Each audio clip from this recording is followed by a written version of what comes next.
Assalamualaikum warahmatullahi wabarakatuh. Alhamdulillah wassalatu wassalamu ala sayyidina Rasulillah Muhammad bin Abdullah wa ala alihi wa sahbihi adada kulli dzarratin alfa marrah. Allahumma shalli wa sallim ala sayyidina Muhammadin nuri kasari wa madadikal jari wa jama'na bihi fi kulli atwari wa ala alihi wa sahbihi an-nur. Alhamdulillah, kita bersyukur sama Allah Subhanahu wa taala. Sahabat Mantul dimanapun kalian berada, Mantap School, kita masih di Sanlat Pesantren Kilat bersama Mantap School. Gimana kabar antum semuanya? Mudah-mudahan selalu dalam bimbingannya Allah Subhanahu wa taala. Amin ya rabbal alamin. Ya, jadi sahabat Mantul semuanya, sebelum kita masuk ke pembelajaran, alangkah baiknya untuk kita membaca niat atau doa mau belajar sebagaimana yang diajarkan oleh Sayyidil Imam Al-Habib Abdullah bin Alwi Al-Haddad Sahibur Ratib. Bismillahirrahmanirrahim. Allahumma salli wa sallim ala sayyidina Muhammad wa ala ali sayyidina Muhammad. Nawaitu ta'alluma wa ta'lim wa naf'a wal intifa wal ifada wal istifada wal hatha ala tamassuki bi kitabillah wa sunnati rasulillah wa du'a ilal huda wa dalalata alal khair ibtiga'a mardatillah wa qurbihi wa thawabihi minallahi subhanahu wa ta'ala. Amin ya rabbal alamin. Alhamdulillah.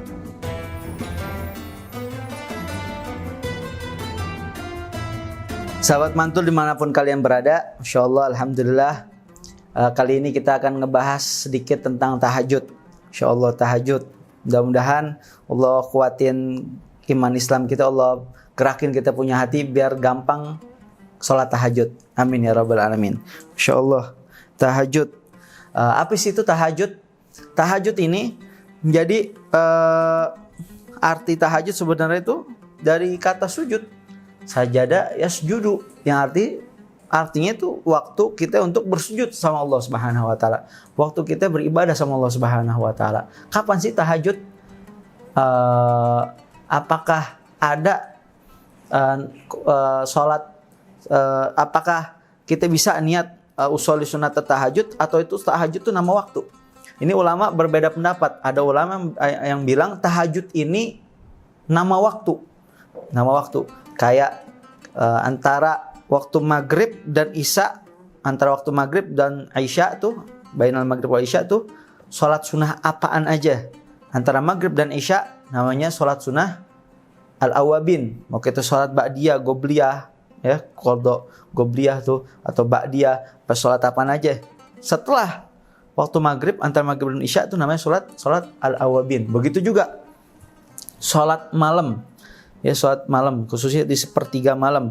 Sholat apa aja? Mau kita niat sholat hajat, niat sholat taubah, sholat istikharah, sholat witir, sholat apa aja yang kita lakukan di waktu malam hari, itu namanya tahajud. Jadi tahajud ini menurut sebagian besar ulama ini nama waktu. Waktu, ya, waktu malam sepertiga malam. Terus ada ulama juga yang bilang tahajud ini harus tidur dulu. Kalau bukan tidur namanya sholat malam aja, bukan sholat tahajud. Tapi ada ulama yang bilang tetap masuk ke tahajud. Ada juga yang bilang ada kita niat usholi sunat tahajud.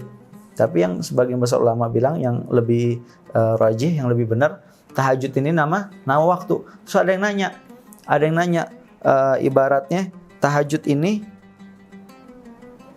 dilakukannya nih kalau udah witir gimana? Apakah habis sholat tarawih tahajud dulu baru witir, apa boleh tarawih dulu atau witir? Banyak di antara kita tuh yang menganggap witir ini sebagai sholat penutup. Sholat witir sebagai penutup. Banyak di antara kita yang beranggapan seperti itu. Padahal kita juga harus tahu witir itu berapa rakaat sih yang benar. Witir yang benar tuh bukan 3 rakaat, bukan 1 rakaat. Witir yang benar yang diajarkan, yang diinin sama Nabi Muhammad SAW, itu adalah 11 rakaat. Jadi witir tuh jumlah rakaatnya ada 11 rakaat, bukan 3, bukan 1. Itu agol syekh itu paling dikitnya 3 rakaat. Adapun sebenarnya itu 11 rakaat. Kita udah ngerjain witir setelah sholat tarawih 3 rakaat. Nanti pas bangun malam, pas bangun sahur, jangan lupa niat sholat witir lagi. Biar kata cuma 2 rakaat, apa 4 rakaat, witir nggak apa-apa.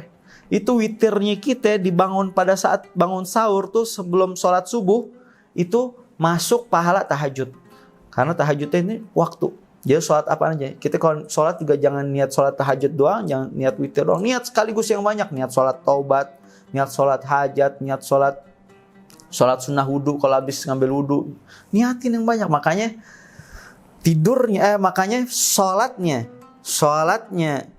ahlul ilm, sholatnya penuntut ilmu itu jauh lebih afdol daripada orang yang bukan penuntut ilmu, bukan orang yang belajar. Orang yang belajar dia tahu, dia sholat 2 rakaat tapi hakikatnya dia dapat beberapa rakaat. Karena apa? Dia sholatnya pakai ilmu. Dia sekali sholat dia niat sholat tahajud, niat sholat witir, niat sholat sholat sunnah wudhu. Beberapa sholat sunnah yang bisa langsung digabungkan di dalam satu sholat.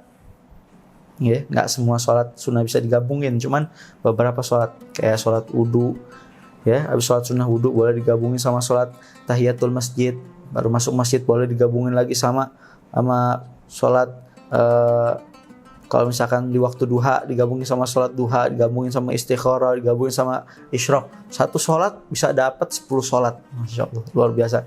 Ini faedahnya orang yang menuntut ilmu.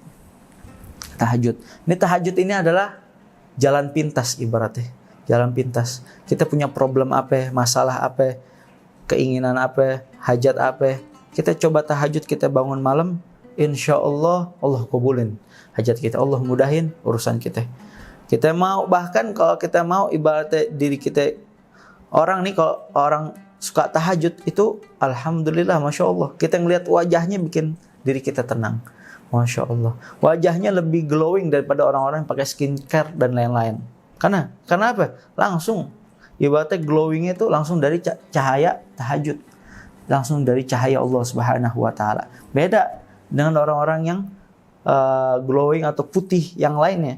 Orang yang ahli tahajud, biarpun ibarat kulitnya hitam, tapi dia suka tahajud, pasti ada cahaya dari Allah Subhanahu wa Ta'ala yang kita ngelihat dia tuh jadi sedap, bawaannya adem, asyik. Ya, masalah satu kampung aja bisa terselesaikan dengan sholat. Bagaimana cuman masalah kita doang? Masalah satu kampung nih, ada satu kampung nggak turun hujan. Nabi Muhammad kasih resep apa? Nabi Muhammad ngasih resep buat sholat istisqa. Sholat istisqa biar apa? Biar turun hujan. Sholat istisqa, insya Allah turun tuh itu hujan. Itu satu kampung punya problem, punya masalah, solusinya sholat. Bagaimana cuman masalah kita? Bagaimana cuman problem kita? Perkara kita di dunia. Insya Allah kita sholat, apalagi sholat malam, sholat yang dicintain sama Nabi Muhammad SAW, itu luar biasa. Gobul insya Allah hajat-hajat kita. Kita pengen tahu dong gimana sih tahajudnya Nabi Muhammad SAW. Nih, saya mau ngingetin juga nih, tahajud luar biasa. Kita sebenarnya malu sama Nabi Muhammad. Nabi Muhammad sholat tahajud, sholat malam, sampai kakinya bengkak-bengkak. Sampai kakinya bengkak-bengkak. Kita bengkak-bengkak habis ngapain? Habis traveling. Bengkak-bengkak habis jogging. Bengkak-bengkak habis snorkeling. Bengkak-bengkak habis jumping. Bengkak-bengkak habis nungging. Salah. Masya Allah. Bengkak-bengkak ini dan itu kita. Masya Allah. Nabi Muhammad bengkak-bengkak sholat malam, bengkak-bengkak sholat tahajud. Padahal Nabi Muhammad udah dijamin masuk surga. Nabi Muhammad yang megang kunci surga lagi. Kayak begitu Nabi Muhammad SAW. Nih, kita harus tahu Nabi Muhammad tuh sholat tahajudnya gimana. Suatu hari tuh ada sahabat pengen nyobain sholat tahajud bareng sama Nabi Muhammad. Pengen sholat tahajud bareng sama Nabi Muhammad SAW. Akhirnya apa yang terjadi? Ini sahabat pada saat malam hari itu Nabi Muhammad bangun malam, ini sahabat ngintilin, ngikutin Nabi dari belakang. Diikutin Nabi dari belakang sampai di masjid, dia sholat di belakang Nabi. Nabi sholat, dia sholat. Setelah Nabi baca surat Al-Fatihah, Nabi baca surat Alif Lam Mim Al-Baqarah. Sahabat kaget ini. Waduh, Nabi baca surat Al-Baqarah.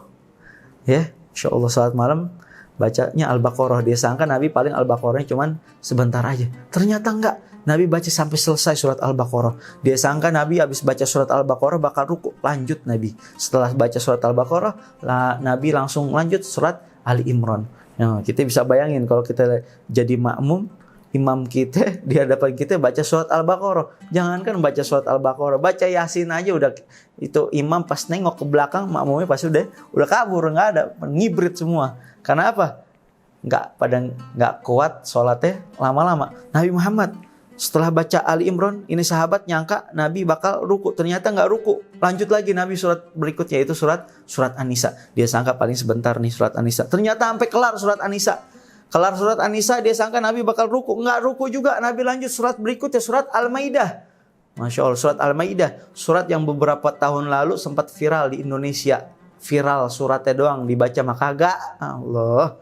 Surat Al-Maidah. Dia sangka Nabi habis surat Al-Maidah bakal ruku. Iya benar, Nabi ruku. Dia sangka Nabi rukunya paling sebentar. Ternyata apa yang terjadi? Rukunya Nabi pada sholat malam itu lebih panjang dari dirinya. Lebih lama dari dirinya. Dirinya tuh tadi baca di Al-Baqarah, Ali Imran, An-Nisa sama Al-Maidah. Itu rukunya lebih panjang dari itu semua, lebih lama daripada itu semua. Itu dia sholatnya Nabi Muhammad SAW. Yang kita jelas nggak mampu sholat kayak Nabi Muhammad SAW. Tapi minimal kita sholat, kita bangun malam. Luar biasa. Bangun malamnya tahajudnya orang-orang soleh dulu kayak gimana?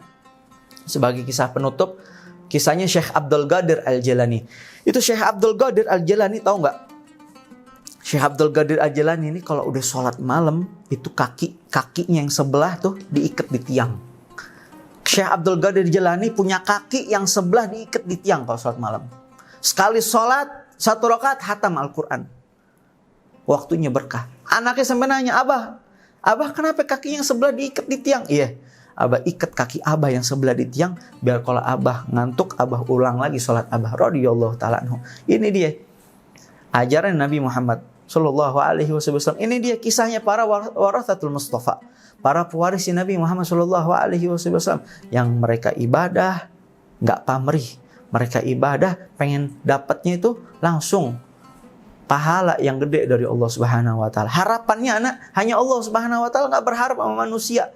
Mereka berharap langsung sama Allah Subhanahu wa taala. Yang mudah-mudahan bisa nambahin kisah-kisah seperti ini, bisa nambahin keimanan Islam kita, semangat kita dalam mengerjakan ibadah, bil khusus daripada tahajud. Walafu minkum, minta maaf dan minta ridha. Wassalamualaikum warahmatullahi wabarakatuh. Jangan lupa ditonton terus, disimak, disukain, dan jangan lupa kalau ada rezeki keluarin sedikit di barcode-nya ya, untuk membantu perjuangan dakwah ilallah.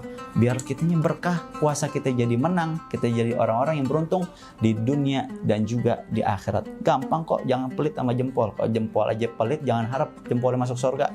Wassalamualaikum warahmatullahi wabarakatuh.